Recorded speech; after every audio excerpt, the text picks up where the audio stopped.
If you sat down and had a conversation with your older and wiser self, what would your older and wiser self tell you is the most important thing for you to focus on right now? That's what you've been asked in today's daily episode. Hi there, and welcome to today's Gateway episode of the Find Yourself the Questions podcast. I'm Bernd Wensky, your trusty co-pilot on this journey to self-discovery and personal growth.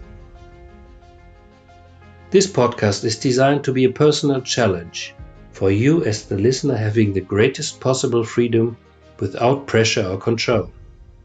Welcome to another Gateway episode of the Find Yourself the Questions podcast.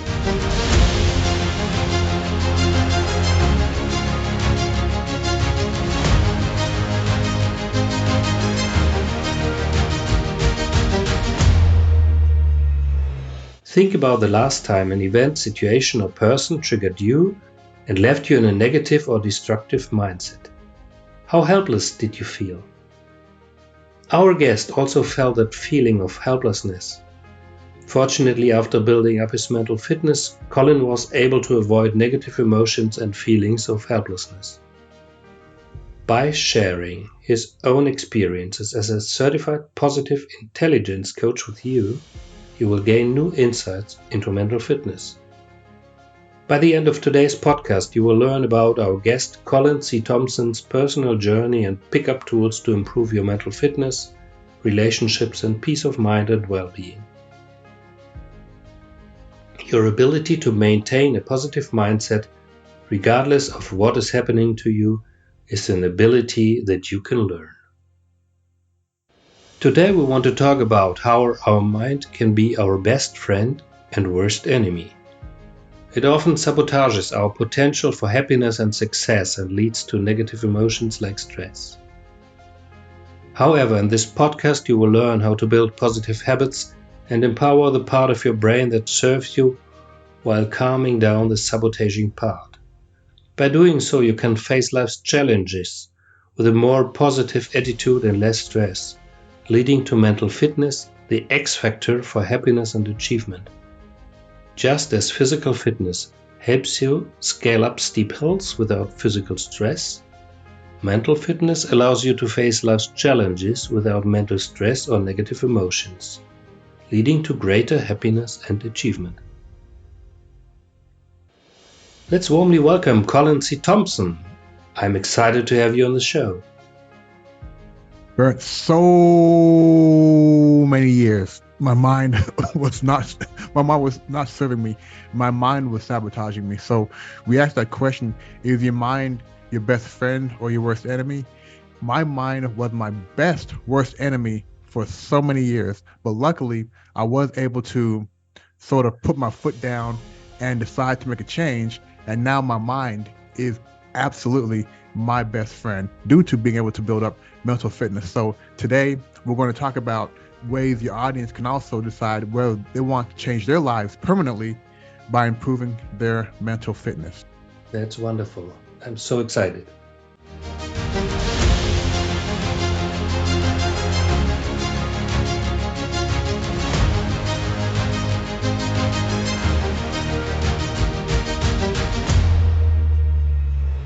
My first question about today's topic is, Colin, please tell us briefly how you discovered your passion for helping individuals, teams, and leaders achieve their goals. Yeah, so first it was individuals. And this goes back to when I was in high school. I have what you call the immigrant mentality. My parents, we immigrated to the United States back in 1980. And due to that, one of the things that we believe you can achieve anything, especially if you get to the United States. My parents went from Jamaica to Canada to the U.S. And the goal was always to get to the U.S., the land of milk and honey. so we thought.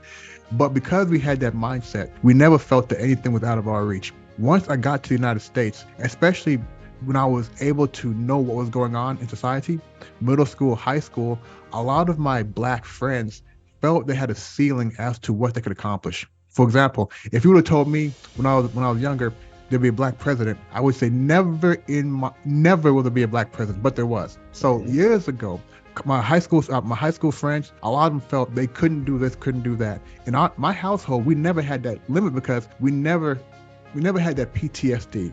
And PTSD is post-traumatic slavery disorder. In the United States, a lot of blacks, because they come from slavery, they believe they can't do. So I was always telling them, yes, you can.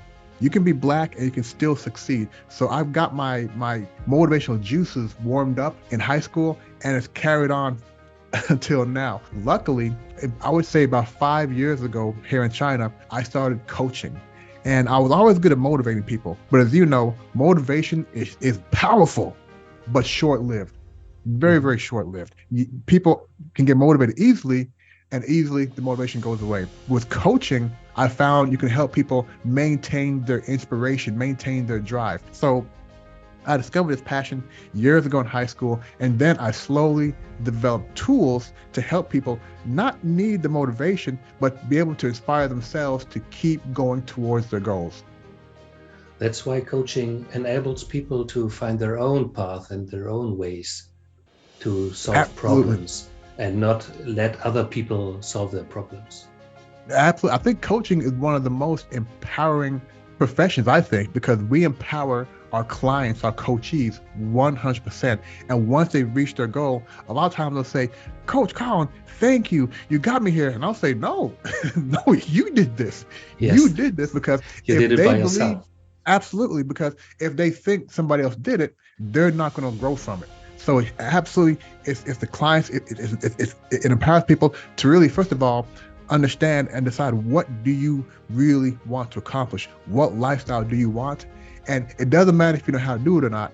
You need to first understand, what do you want to do? And then we'll talk about, we'll figure out a way for us to accomplish it. Mm-hmm. Okay, Colin, what is mental fitness, the X factor for happiness and achievement? Mental fitness, the X factor for happiness and achievement, is the thing that I can absolutely say changed my life. Or not change my life, but put me on a different trajectory. And if I said to you, physical fitness. So Bert, how would you define physical fitness? Being aware, but being aware of my physical power to reach things, to get up in the morning and to have the power to make my day. Absolutely. And the reason I ask you that is I've learned that a lot of people have never heard the term mental fitness, but everybody knows physical fitness. And as you mentioned, physical fitness, our ability to do things with our body. For example, if you want to go out and run 10 kilometers, and you were in great physical fitness, you could get to that 10 kilometers, 5 kilometers in, you're feeling good. 10K when you finish, you're still feeling good, maybe tired, breathing hard, but you're okay.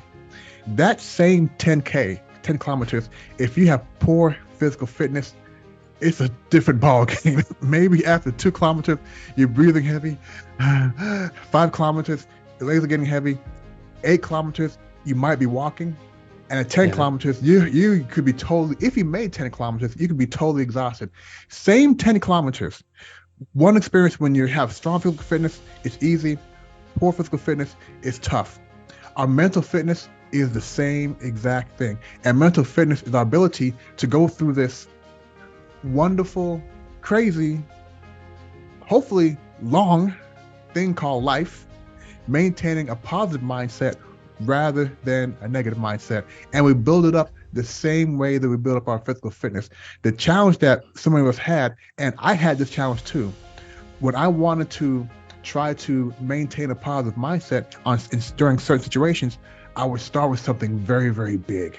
I would start with something that really triggered me and got me very, very upset.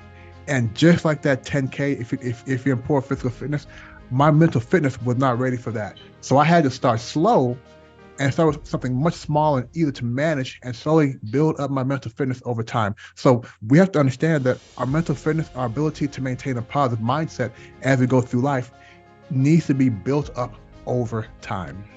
I understand. That's profound. So that's your story. That's my story. Well, that's my telling you what mental fitness is. Please tell me how you discovered this for yourself. Okay, so a number of years ago, actually a German colleague of mine, Tillman, he's also a coach, and he invited me and some other coaches to join a pod or a group of coaches that were going through a program called Positive Intelligence. And a Positive Intelligence program helps you to learn how to build up your mental fitness. It's a 6-week program. And again, it gives you the tools. So I went through the program and it was tremendous. You learn more about your saboteurs, and your saboteurs are the little voices, the little small versions of you sitting on your shoulder, telling you all sorts of lies that you actually believe. You're not smart enough. Yes, Sure. yes. So understanding what your saboteurs are helps you understand, helps you to create the ability to defend yourself against them. Because, for example, one of my saboteurs is the avoider. I try to avoid sometimes bringing up conversations that will make friends uncomfortable, so I don't share my real thoughts. Well, that's not a good habit, right? So if I know the avoider is talking to me, I know how to defend myself against the avoider. But I went through the program and learned those tools. And about 2 years ago, on a daily basis, Bert, I would be triggered. And I would be triggered into a rage, R-A-G-E, every evening. And what makes this really, really sad or bad, I would get into this rage with my son. At the time, my son was 2 years old. And Bert, what they say about the terrible twos, it's so true. It is so true. Overnight, he went from being an innocent little warm baby to just being, a terrible two-year-old, right? Nothing bad. It's just a phase they go through. Every night, my wife calls this our daily World War III. From 7 p.m. to 9 p.m., it's my job, my responsibility to get him bathed and get him to bed.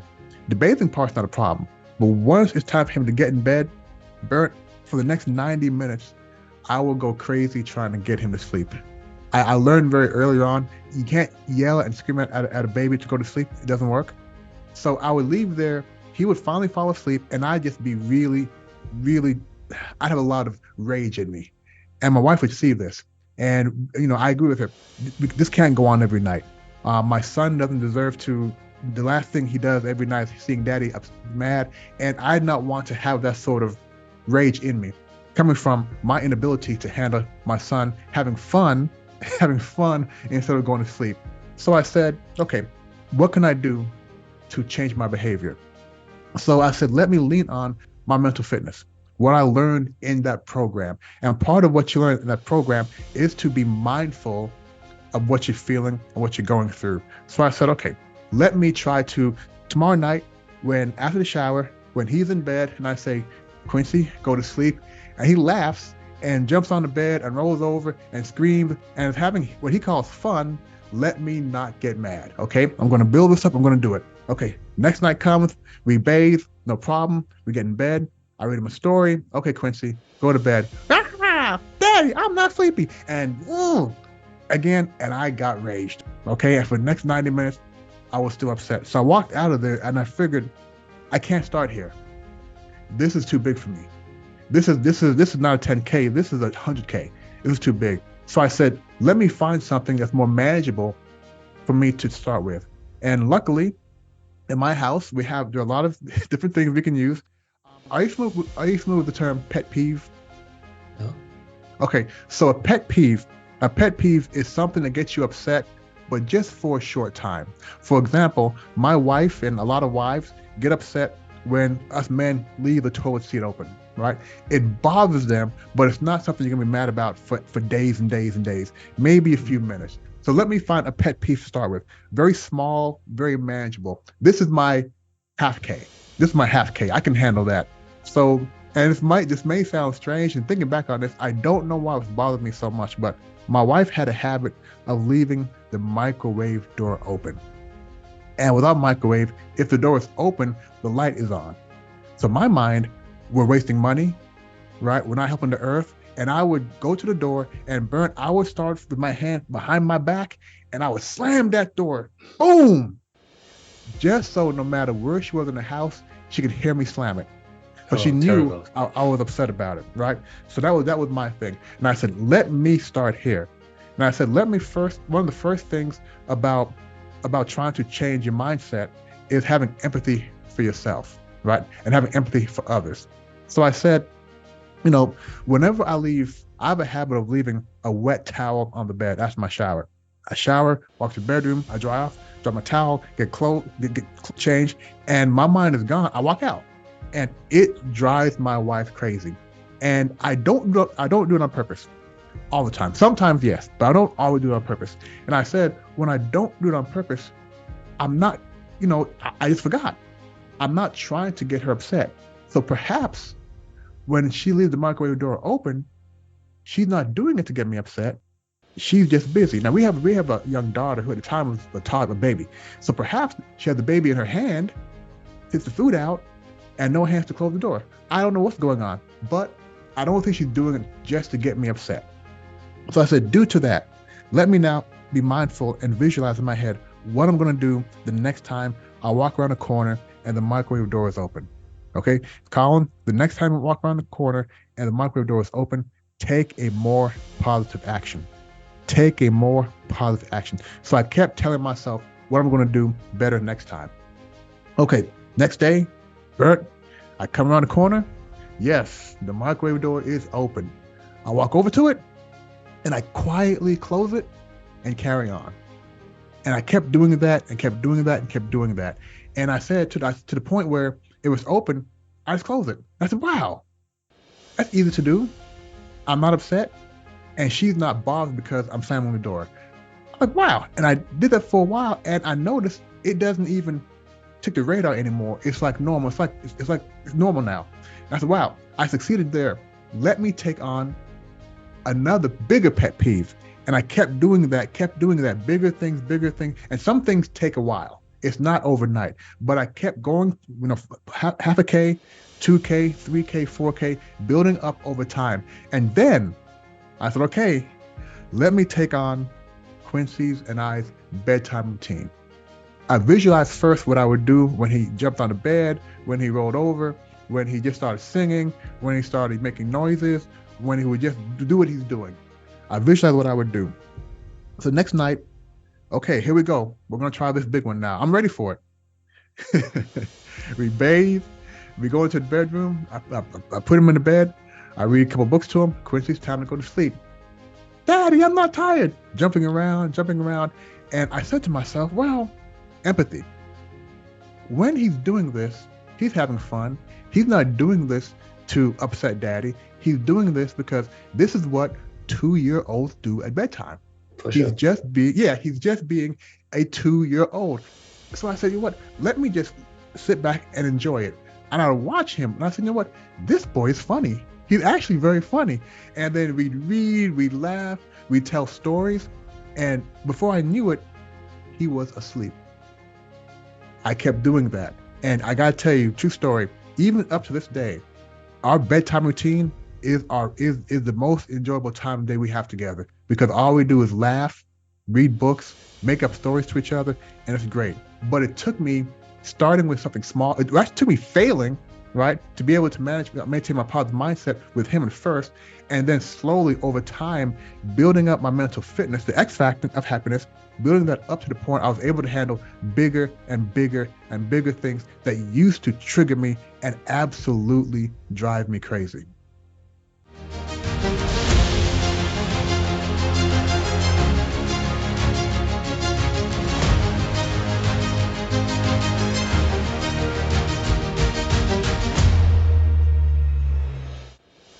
Do you know how you came up with this pet peeve thing? Absolutely. So part of being a coach, and when I coach others on how to really be able to improve their mindset, and people always try to deal with heavy things first.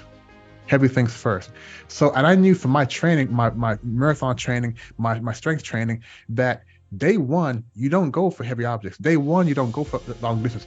You start slow and build yourself up over an amount of time. So I applied the same approach, physical fitness, to mental fitness. Start slow. Start with something that's very manageable. Get that quick win. Because if you get upset, if somebody cuts you off in traffic and you really, really get upset, then you might not be able to handle some of your negative relationships in your office. You have to start with something that's more manageable. So if you can drive and get cut off on the road and just say, okay, or not get triggered, then you can move on to the next thing. But it's very important to start with something smaller and manageable before you try to handle what's really bothering us. Don't handle what's really bothering you first or triggering you first. Handle what slightly triggers you. Yeah, that's impressive. It reminds me that we all need to find the solutions first by ourselves. So we need to take care of ourselves. We need to watch ourselves. And well, starting with watching ourselves, we find the first clues of what's happening with us in the surrounding and in our environment, so that we need to focus on ourselves and not on the other people, because all the problems, they come from our minds, from ourselves, and not from the outer people. So you have much different views of everything, so you can have a lot of perspectives of what's happening, and it's up to you how you respond to it and how you take it for yourself. Yeah, absolutely. And that's the first step. That's actually called saboteur intercepting. So your saboteur, the person who talks to you and tells you all these wonderful lies and helps you get triggered, you have to know when that's happening. A lot of times when you feel your blood rising, be mindful of it. When you get upset, be mindful of it. You might not be able to act calm in a moment, but be mindful each time you get triggered. Because as you mentioned, you must be able to recognize that all of your anger, negative emotions is coming from you, not what others are doing. It's all about how we are reacting to what they're doing. So we want to be mindful of those things that make us react in a negative way. And maybe we're not strong enough to stop acting that way, but first just be mindful. And once you are mindful of what triggers you, both large and small, you can then start saying with small ones, when I get triggered again, or when I'm in that situation again, how am I going to act differently? What can I do differently? It's very important that before you go into that situation, you spend time reminding yourself how you're going to act differently.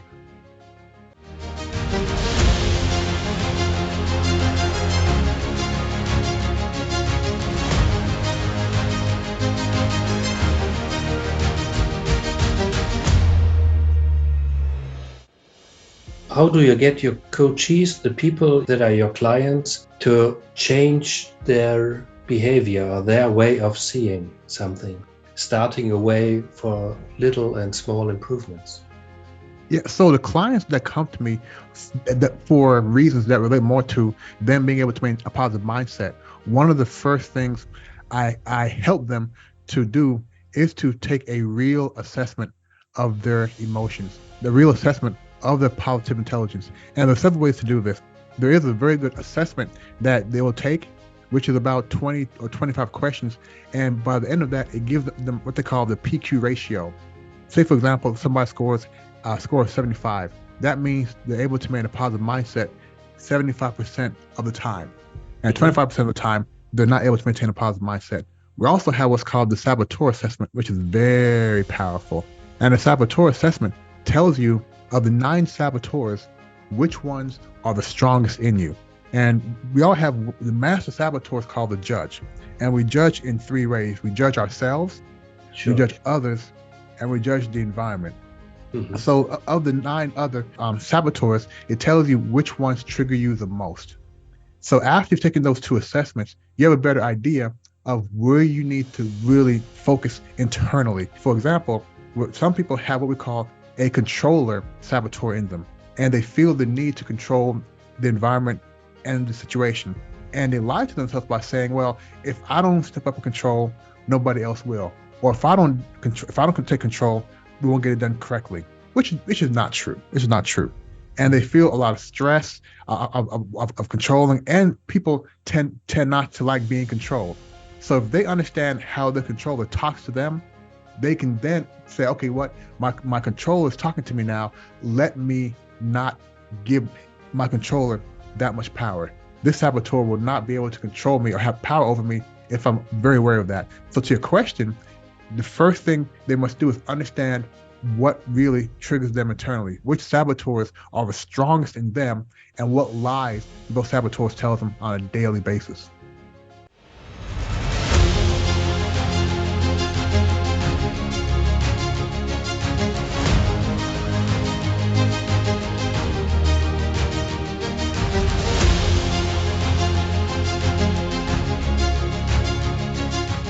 Colin, do you have 3 tips for the audience on how they can work on handling life's significant challenges without mental stress or other negative emotions? Absolutely. Absolutely. But Bert, I gotta tell you, these 3 tips, they're not like 5-minute abs. It's not gonna take 5 minutes. These 3 tips these 3 tips work, but it's not an overnight process. We talked about earlier about really being mindful of what triggers you. So the first step is really choosing a small trigger. I call that a pet peeve. Something that gets you upset, but not upset for too long. First, tell yourself, and this is where you have to really do this exercise. You must sit down and envision how you acted before, visualize how you acted before in a negative manner when that situation took place, and then think now how you're going to act in a more positive way the next time it happens. And think about that, visualize it, visualize it, visualize it. Even say out loud, the next time somebody cuts me off in traffic, I'm just going to carry on. I'm not going to honk my horn. I'm not going to yell. I'm just going to carry on. Literally, say that, visualize that. That's step one. Start with a small pet peeve and visualize yourself acting in a more positive manner the next time it happens.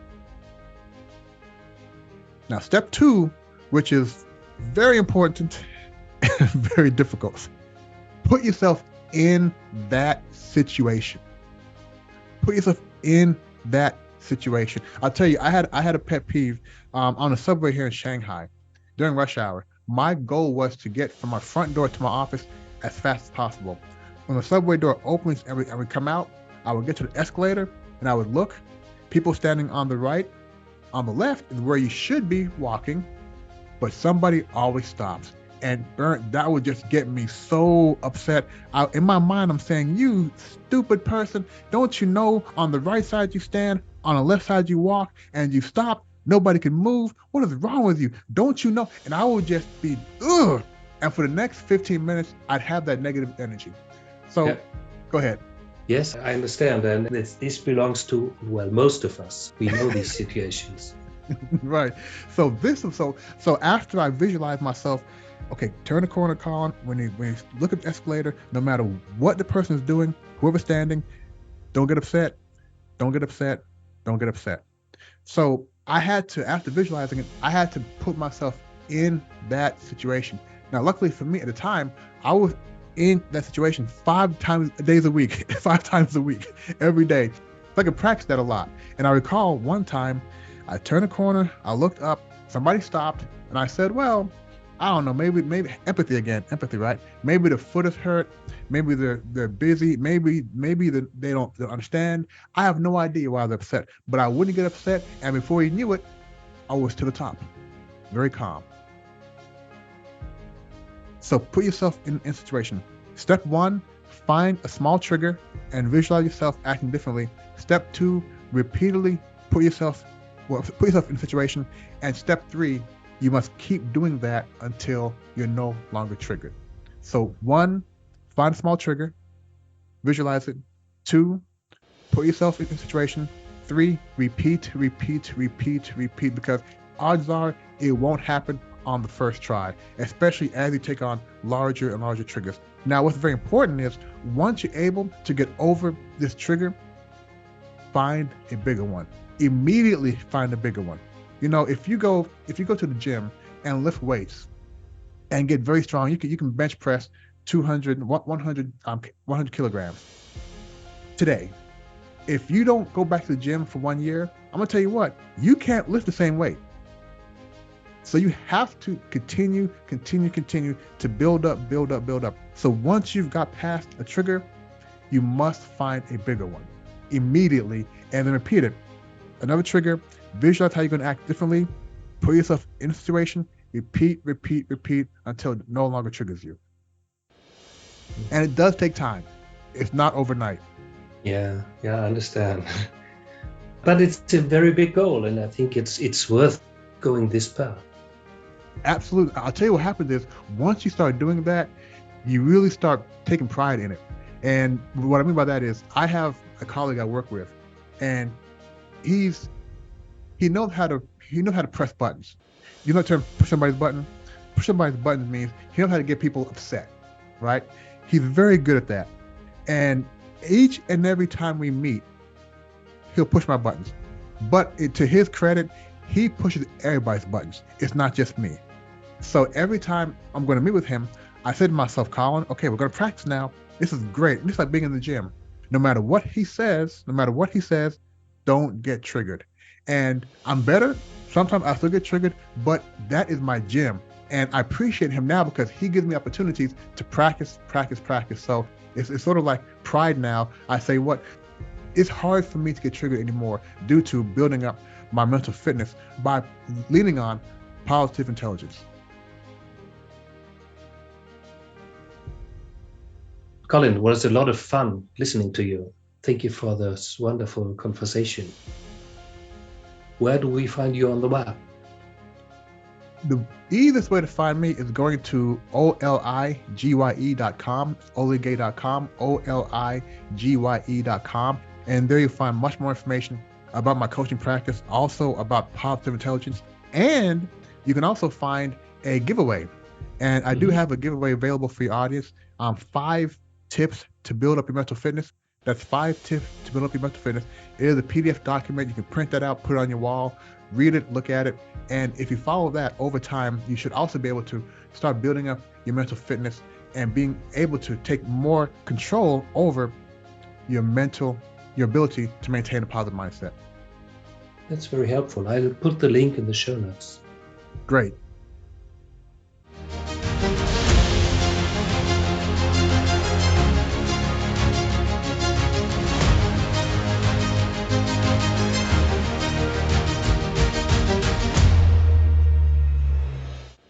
Dear Colin, I sincerely thank you for sharing your wisdom and the valuable insights during our story. Yeah, but it's been a pleasure, and I just want to leave you and your audience with one question. And this is how we started this podcast today. Really, is your mind your best friend, or is your mind your worst enemy? Is your mind serving you, or is your mind damaging you? You really want to ask yourself that question. And if your mind is not serving you, take action now and change the situation.